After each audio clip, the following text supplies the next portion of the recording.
Good morning everyone.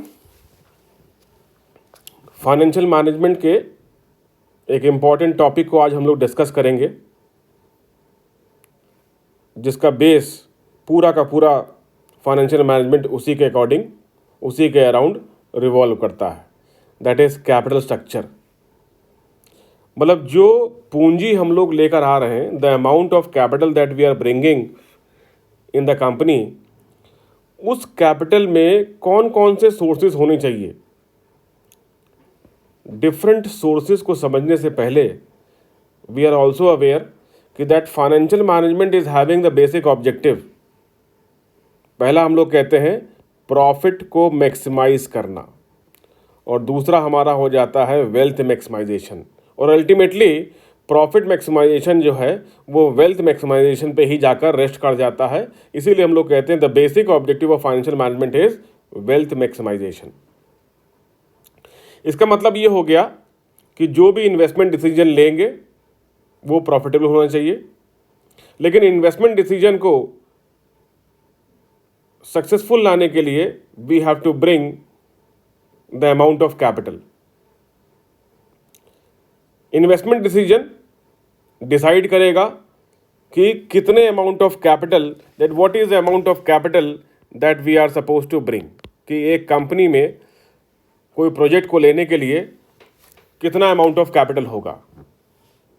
अब capital हम लोग कई सोर्सेज से ला सकते हैं, लेकिन यहाँ पर यह भी देखने वाली बात होगी कि हम कैपिटल उन सोर्सेज से लाएं जिनसे कॉस्ट कम हो, एज वेल एज जो लंबे समय के लिए हमको पैसा दे पाएँ, ना कि लंबे समय, एटलीस्ट जहाँ तक हमको रिक्वायरमेंट है उतने समय के लिए हमको पैसा उन सोर्सेज से मिल पाए। मतलब हम ये बोल सकते हैं कि कैपिटल को we are suppose to bring at lower cost for a desired amount of period. These should be the, and we can also say the desired amount has to be brought।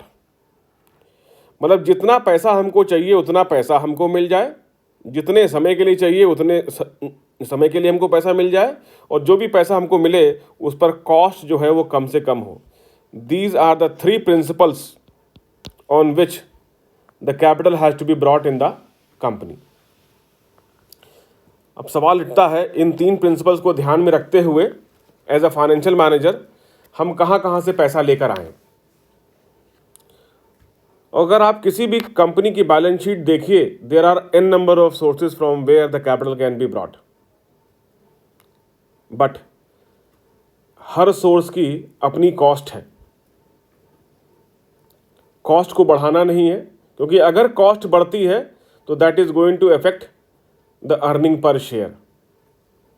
Earning per share means distribution of profit among the owners in the form of equity share।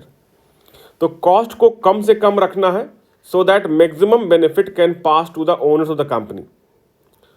तो देखिए, capital can be brought, एक source है हमारा shares, और दूसरा है dates.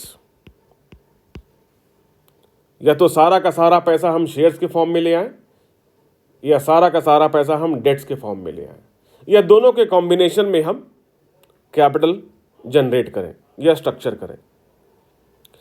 Shares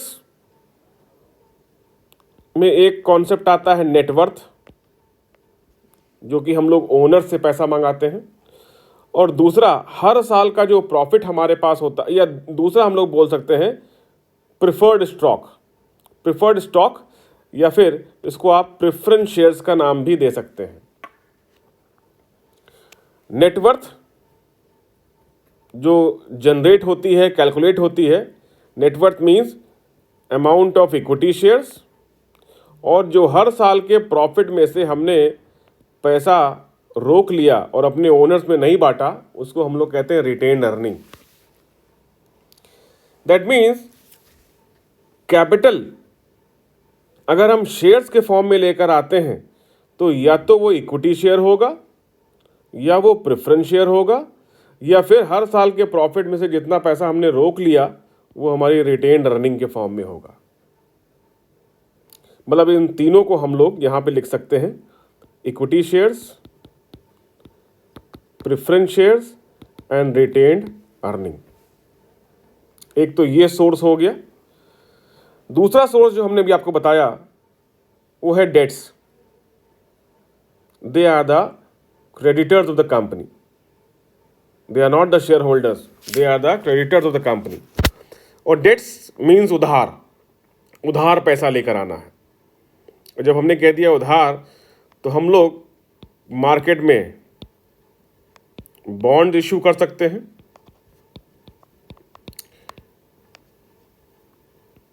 debentures issue कर सकते हैं, या फिर किसी भी संस्था से, बैंक से या फाइनेंशियल इंस्टीट्यूशन से हम लॉन्ग टर्म लोन ले लें, जिसको हम लोग लॉन्ग टर्म बोरोइंग का नाम दे सकते हैं।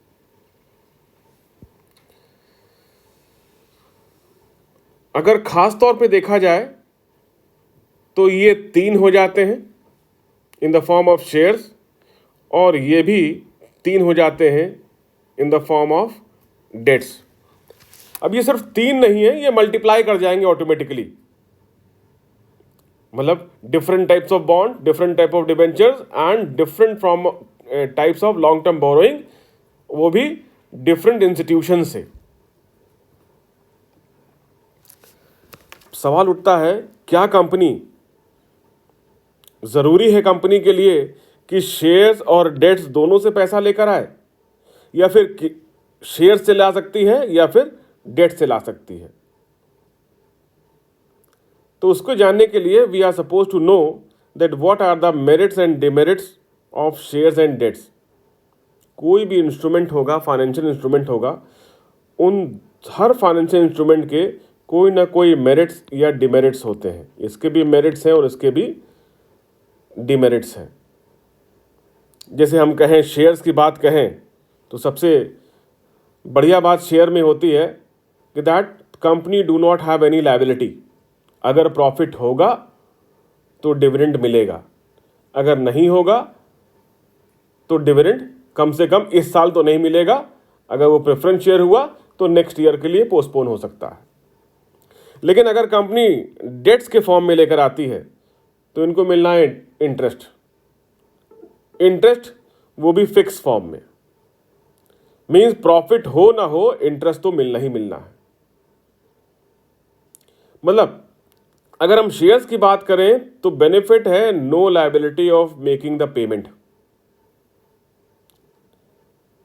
लेकिन ड्रॉबैक क्या है कि that it do not help in saving our tax liability. लेकिन अगर डेट की बात करें तो नुकसान यहां पर है कि that company is going to have the constant liability of making the payment of interest, but इसका बेनिफिट क्या है कि टैक्स लायबिलिटी हमारी कम होती है अगर हम कैपिटल में डेट्स का इन्वॉल्वमेंट करते हैं। इसको भी देखेंगे हम लोग आगे। मतलब यहाँ पर बेसिक हम लोग ने कॉन्सेप्ट ये समझा कि दैट फाइनेंशियल मैनेजमेंट में the manager is suppose to maximise the benefit of the owner and the capital can be brought in the form of shares and debts, और ये सारे फॉर्म हो सकते हैं। मीन्स हम लोगों को ऐसा कॉम्बिनेशन बनाना है शेयर्स और डेट्स के बीच में, so that optimal capital structure हमारा बन जाए and maximum benefit can be pass to the ultimate owner of the company which are the equity share holders. कुछ पॉइंट देखिए इसमें इंपॉर्टेंट है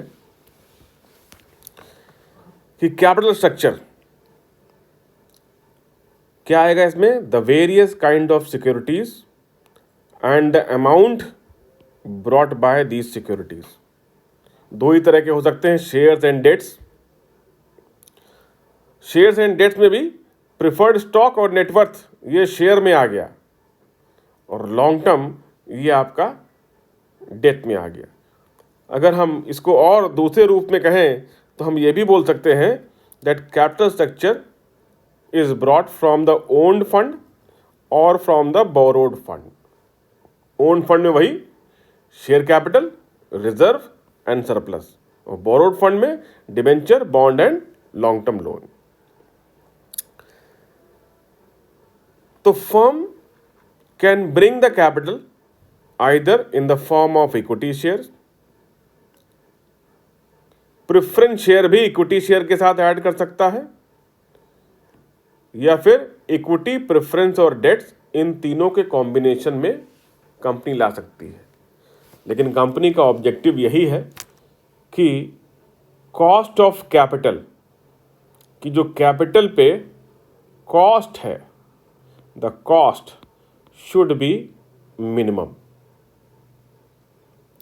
तो company is going to adopt that combination of the various sources which is going to reduce the cost to the company so that the maximum benefit can be passed to the owners of the company itself. फिर देखिए इसी चीज़ को dates और share के form में होते हैं। Debts में हमारा long term, term loan, bonds and debenture, और शेयर्स में equity shares, preference shares, reserve and surplus and securities premium. These are the combination in the form of debts. अब जो भी कैपिटल स्ट्रक्चर हम बना रहे हैं, we should also know that what are the various factors which are going to affect our capital structure. मान लीजिए एक कंपनी ने कोई कैपिटल कंस्ट्रक्ट की इन the form of shares and in the form of debts, और हमारे हिसाब से हम लोगों ने सारे परमिटेशन कॉम्बिनेशन उसने देख लिए हैं और एक ऑप्टिमम कैपिटल स्ट्रक्चर को कंस्ट्रक्ट कर दिया, जिसको भी हम कहते हैं कि कॉस्ट ऑफ कैपिटल हमारी मिनिमम है।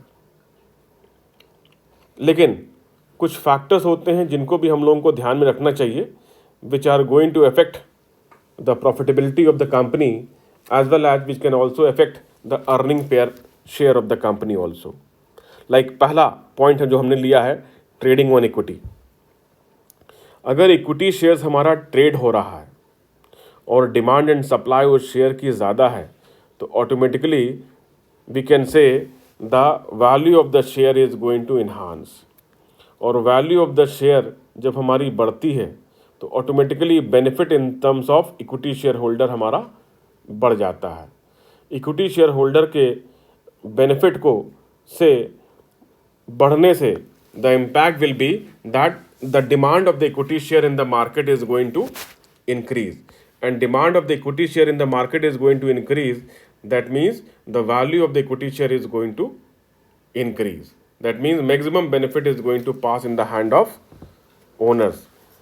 So this is going to affect the capital structure. इसमें देखिए हमने लिखा भी है that is to maximize the shareholder wealth by increasing the market value of the share. In order to enhance the wealth of the shareholder, there should be an increase in the after tax profit. After tax profit को अगर हमारा बढ़ता है तो automatically dividend हमारा बढ़ेगा। Dividend हमारा बढ़ेगा तो शेयर की डिमांड बढ़ेगी। Income, income means earning before interest and taxes, जिसको हम लोग अर्निंग का नाम भी दे सकते हैं, राइट। अगर अर्निंग पर शेयर या अगर हमारा EBIT इज लो, अगर EBIT हमारा EPS से कम है, EBIT मीन्स अर्निंग, अगर अर्निंग हमारी EPS is less from EPS, तो बेटर क्या है, इक्विटी शेयर होल्डर्स को हम वेटेज दें। Equity is preferable to debt. लेकिन अगर अर्निंग हमारी ज़्यादा है फ्रॉम EPS, अगर EBIT is higher from EPS, तो हम लोग ज़्यादा पैसा दे सकते हैं डेट्स को, उनके इंटरेस्ट अमाउंट को। तो डेट्स को हम प्रेफर करेंगे, क्योंकि डेट्स को अगर हम लेकर आते हैं तो हमारी टैक्स लायबिलिटी कम करेगा, और टैक्स लायबिलिटी कम करने की वजह से अर्निंग पर शेयर हमारी बढ़ेगी। तो income is also going to affect our capital structure. Cost of capital, जो अभी हम लोग बात कर रहे थे कि अगर हम कैपिटल लेकर आते हैं in the form of shares और in the form of debts, shares में भी equity shares and preference shares, और डेट्स में भी हम लोग bonds, debentures and long term borrowing. जो भी सोर्सेज हैं, they expect something from the company. Like equity share holder, they expect dividend है, प्रेफरेंस शेयर डिविडेंड है, and they expect interest. Preference shares का तो डिविडेंड फिक्स होता है, लेकिन इक्विटी शेयर का प्रेफरेंस डिविडेंड जो है वेरिएबल है। लेकिन ये डेट्स का जितना भी इंटरेस्ट अमाउंट है, that interest amount basically we can say it is in the form of fixed form. The promise which the company has made to the various sources in the form of dividend and interest, this is considered as the cost to the capital।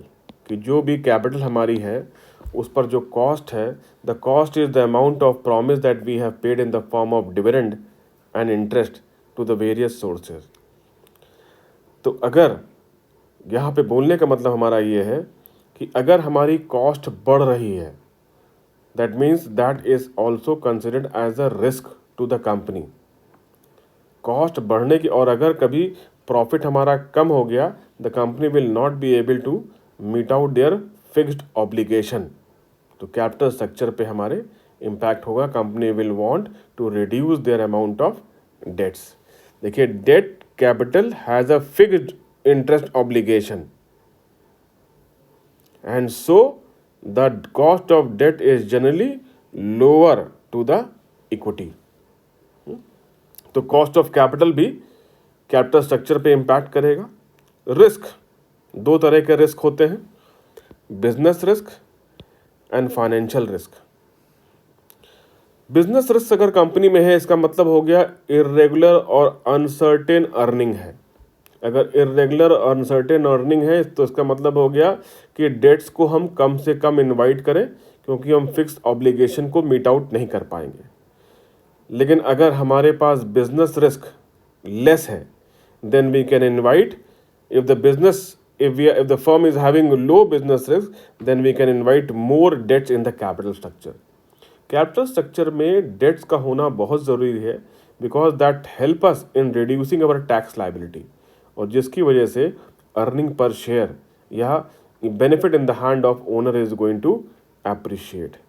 वैसे ही अगर financial risk है, that means the company is having more amount of fixed liability, then again ये fixed liability we can say कि debts हमारे पास debentures हैं, bonds हैं, टर्म लोन है, having the fixed interest liability, then automatically that is also going to have the impact on the capital structure, and higher proportion of debts in the capital, higher is the liability of payment of the fixed term and repayment of the loan.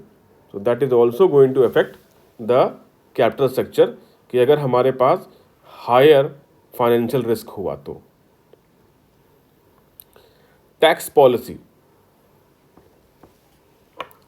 अभी हम लोग कई बार ये बात कर चुके हैं कि debts they help in reducing the tax liability, क्योंकि डेट्स को जो हम लोग इंटरेस्ट देते हैं वो हमको टैक्स लायबिलिटी में कमी लाता है। फॉर एग्जांपल देखिए, मान लीजिए एक कंपनी की सेल है और सेल मान लीजिए उसकी 100 रुपीज़ है।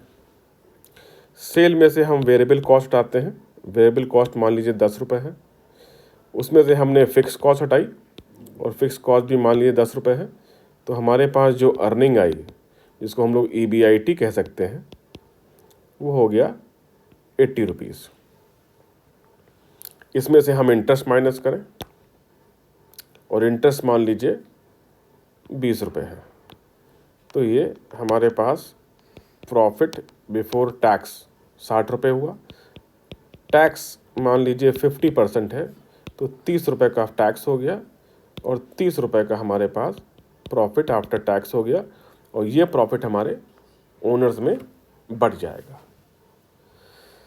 सिचुएशन दूसरी है कि इनकम टैक्स कहता है कि आप पैसा शेयर्स के फॉर्म में लगाए हैं, लेकर आए हैं, उनको आप प्रॉफिट में से देंगे डिविडेंड, तो जो दूसरा पैसा आप डेट्स के फॉर्म में लाए हैं उसको भी प्रॉफिट में से दीजिए। मतलब interest will not be considered while calculating our tax liability.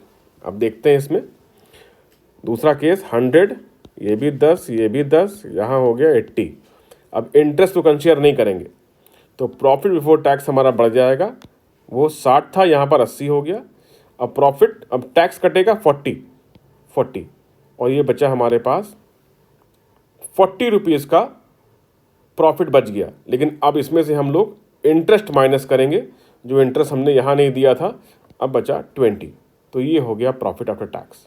That means जब टैक्स बेनिफिट, जब इंटरेस्ट को हम टैक्स में ले रहे थे तब हमारा प्रॉफिट आ रहा था 30 रुपया जो ओनर्स में बटेगा, लेकिन जब हमने इंटरेस्ट को कंसीडर नहीं किया तो प्रॉफिट आया हमारा 20 रुपये। दैट मीन्स ओनर्स के लिए बेनिफिट 30 रुपये से 20 रुपये हो गया। तो बोलने का मतलब यहाँ पर ये है कि अगर डेट्स हैं तो इंटरेस्ट होगा तो अर्निंग पर शेयर हमारा बढ़ जाएगा। अगर डेट्स नहीं है तो फिर हमारा अर्निंग पर शेयर नहीं बढ़ेगा। तो टैक्स पॉलिसी को भी कंसीडर करना चाहिए while we are constructing our capital structure. Control, किसी भी कंपनी को जो कंट्रोल करता है वो है उसका बोर्ड ऑफ मैनेजमेंट, और बोर्ड ऑफ मैनेजमेंट में मैक्सिमम हमारे जो शेयर होल्डर्स होते हैं उनका ही वोटिंग राइट होता है। अगर ये कुछ शेयर होल्डर्स हैं, equity share holders, who are interested in concentrating the power of the company और कंट्रोल अपने अंदर रखना चाहते हैं, अपने पास रखना चाहते हैं, तो वो नए इक्विटी शेयर होल्डर्स को इनवाइट नहीं करेंगे, क्योंकि जैसे ही नए इक्विटी शेयर होल्डर्स को वो लोग इनवाइट करेंगे ऑटोमेटिकली उनकी पावर जो है डाइल्यूट कर जाएगी। तो in this case the equity share holder will be less and debt holder will be more. There will be impact on the capital structure of the company itself. Condition of the economy अगर हमारी boom पे चल रही है तो maximum benefit है तो हम डेट्स को इनवाइट कर सकते हैं, because debt is going to help in reducing our tax liability and providing the maximum benefit to the owners. Like देखिए, if the conditions are favourable, raise capital by way of equity, but in case of condition in recession, अगर recession चल रहा है हमारे यहाँ तो हम equity, it is difficult to attract equity and the firm will rely on raising fund by debt financing. लेकिन दूसरा रूप भी है, अगर रिसेशन चल रहा है तो उधार कम से कम लीजिए, क्योंकि इनको हमको इंटरेस्ट देना पड़ेगा। लेकिन ये भी कह सकते हैं रिसेशन के दौरान में हमको कम से कम रेट पर इंटरेस्ट मिल जाएगा। That means debt financing will be beneficial if we are having recession, क्योंकि we are able to generate the debts at lower rate of interest. तो condition of economy also we have to take up. Legal provision, that means the law of land. Law of land also we have to see that means by which means the way by which the firm raise the capital. Equity shares के जरिए share capital को raise करना is very complicated as compare to debt itself. Number of formalities that we are supposed to take up if we want to make the issue of equity shares, and less formalities are there if we are trying to bring the capital from debts. So legal provision भी उस country की देखनी होगी कि क्या है. तो automatically अगर लीगल प्रोविज़न हमको अलाउ करती है, बहुत सारे उसमें कॉम्प्लिकेशंस हैं, तो हम लोग इक्विटी से कम और डेट से ज़्यादा आएंगे. Again the cost is going to increase, the cost will increase, the benefit will also increase, but if the recession is there the point of difficulty can be there. Investor attitude, investor क्या चाहता है? High risk. If the investor is able to take the high risk or low risk itself, because some investors are ready to take more risk while others prefer the less risk, or we can say they want to play safely. तो choice of investment will differ from investor to investor. Interest, although fixed amount of interest will be paid, but the level of risk is going to also increase, because if the earning will not be there, then this interest amount will be at stake. Size of the company, अगर company छोटी है तो भी decide करते हैं कि हम कितना डेट्स लाएं और कितना इक्विटी लाएं. अगर कंपनी बहुत बड़ी है हमारी, if the size of the company is, then the small firm will depend more, अगर small firm will depend more on the owners fund than on borrowed capital, whereas large firm will depend more on capital market. अगर ये बड़ी company है तो maximum पैसा हम लोग equity share holder से लाना ज़्यादा पसंद करते हैं. Growth rate of the firm, if the company is already performing in the market, उसका ग्रोथ रेट क्या है, that is also going to be a deciding factor about the construction of the capital structure. Raising earning and profitability itself, firm with higher earning capacity, having retained earning, have the capacity, automatically we can say internal funds have been arranged and less borrowed capital will be there.